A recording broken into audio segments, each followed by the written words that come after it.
हम्दुलिल्लाहि वहदह वस्सलातु वस्सलामु अला मन ला नबिय्य बअदा इग़्तनिम खम्सन क़ब्ल खम्सिन सदक़ल्लाहु मौलानल अज़ीम शबाबिक क़ब्ल हरमिक। सरकार दो आलम सल्लल्लाहु अलैहि वसल्लम ने फरमाया, अपनी जवानी को अपने बुढ़ापे से पहले गनीमत जानो। शबाबक जवानी को कहते हैं। जवानी क्या होती है?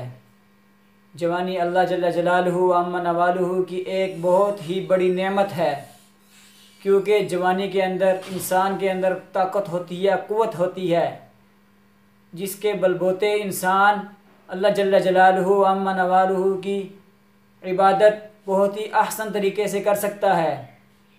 जब बुढ़ापा आ जाता है तो इंसान के अंदर कमज़ोरी, लाग़री ये गालिब आ जाती है, जिसकी वजह से अल्लाह जल्ल जलालहू की इबादत और उसके अंदर सुस्ती होती है, चुस्ती नहीं रहती है।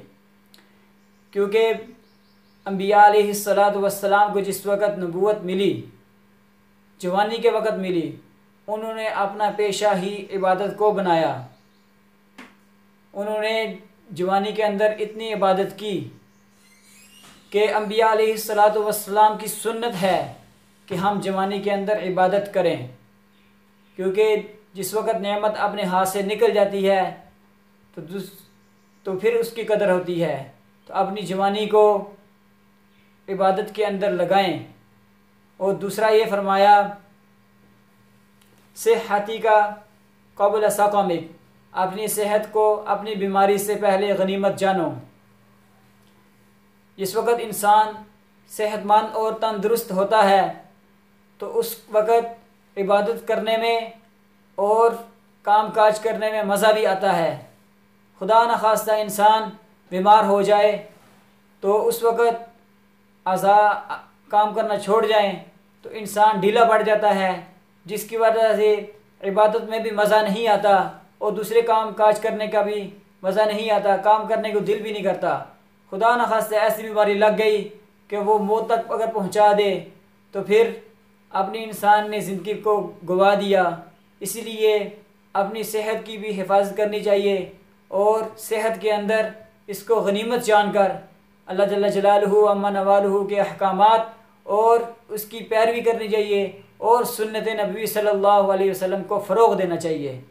और तीसरी बात, ग़िना का क़ब्ल फ़क़री, यानी अपनी मालदारी को अपनी फ़कीरी से पहले गनीमत जानो। मालदारी अल्लाह जल्ल जलालहू की एक बहुत बड़ी नेमत है। जिसके पास माल हो और वो यतीमों, मस्कीनों और दूसरे अजीज़ों क़ारब रिश्तेदारों पर ख़र्च करता हो तो अल्लाह जल्ल जलालहू उसके माल में खूब बरकत अता फ़रमाते हैं। और इसी तरह जो ज़कात अदा नहीं करता तो उसका माल पाक नहीं होता। उसके माल के अंदर वो ज़कात वाला माल मिल जाता है, मिक्स हो जाता है, जिसकी वजह से उसको तरह तरह की परेशानियाँ, तरह तरह की आजमाइशें आती हैं, जिसकी वजह से इंसान परेशान होता है कि मेरे ऊपर ये परेशानियाँ क्यों आई। क्योंकि भैया तूने तो अभी क्या नाम है अपनी ज़कात ही नहीं अदा की जो अल्लाह जल्ल जलालहू ने तेरे ऊपर फ़र्ज़ की थी। तुझे चाहिए कि हर साल जब तेरा साल पूरा हो अपने माल के ऊपर तो उसमें से ज़कात निकाल और अपने यतीमों, मस्कीनों और रिश्तेदारों पर खूब खर्च कर। ज़कात के अलावा नवाफिली सदक़ात का भी एहतमाम कर, क्योंकि जो बलाएँ होती हैं सदका उनको खा जाता है।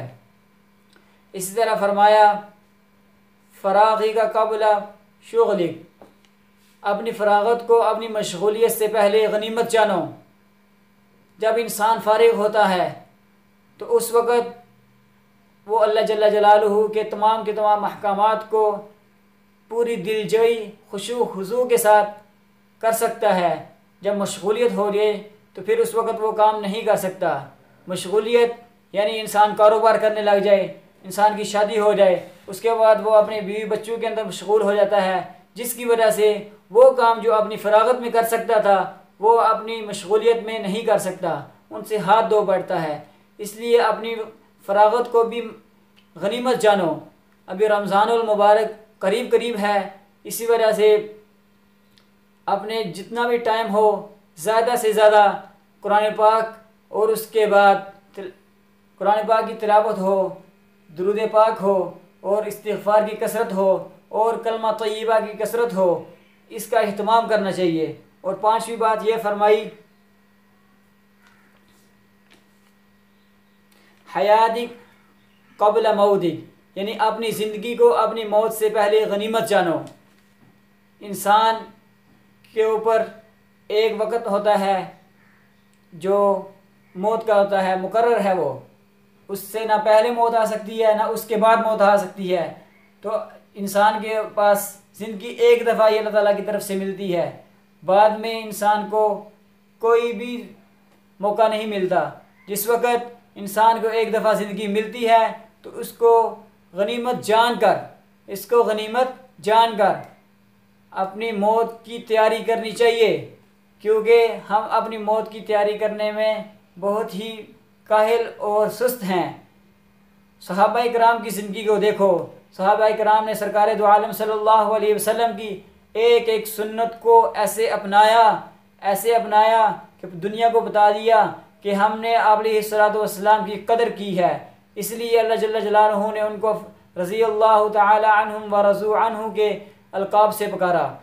और सरकार दो आलम सल्लल्लाहु अलैहि वसल्लम ने कई ऐसे असहाब को दुनिया के अंदर ही जन्नत की बिशारत दी। जिस वक़्त सरकार दो आलम सल्लल्लाहु अलैहि वसल्लम मेराज पे गए तो हज़रत इब्राहीम अलैहिस्सलातु वस्सलाम से उनकी मुलाकात हुई। तो हज़रत इब्राहीम अलैहिस्सलाम ने फरमाया कि ए अल्लाह के नबी, ए मेरे खलील, ए दोस्त, अपने उम्मतियों को मेरा सलाम कहना और ये कहना कि जन्नत की मिट्टी, जन्नत एक ज़रख़ेज़ खेती है, तुमने इसको भरना है। जैसे वो कैसे भरेंगे? तो जन्नत एक ज़रख़ेज़ मैदान है, तुमने इसको सुबहान अल्लाह, अल्हम्दुलिल्लाह, अल्लाहु अकबर, अस्तग़फिरुल्लाह और दुरूद से भरना है। तो अल्लाह ताला से दुआ है कि अल्लाह ताला हमें इग़्तनिम खम्सन क़ब्ल खम्सिन की कदर करनी चाहिए और हमें जो कुछ बताया गया है इस पर अमल करने की तौफ़ीक़ अता फरमाए।